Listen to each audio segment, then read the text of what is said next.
No niin, joka paikassa aina höpötetään sitä, että kuinka takka pitää sytyttää oikein. Puun pitää olla kuivaa, mieluusti koivua, sillä on hyvä lämpöarvo. Pinotaan ne mukavasti tänne pesään.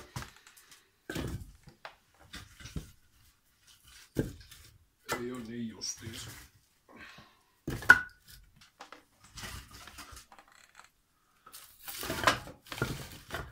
Silloin tänne ettei loppu kesken.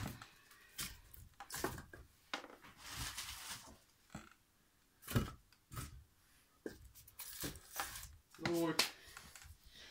Sitten otetaan tuosta kemiallista tuohtapala, pistetään se tuonne keskelle.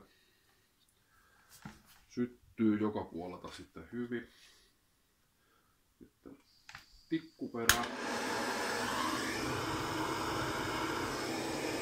Katsotaan nyt sitä pellit on auki. Jos on hyviä tuohia tuolla, niin sytytellään.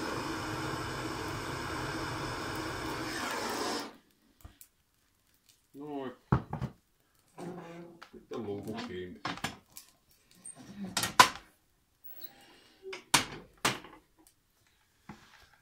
Siinä ei kauan nokka tuhise eikä tarvitse kirveellä tehdä mitään pikkusilppua sitten sytykkeeksi.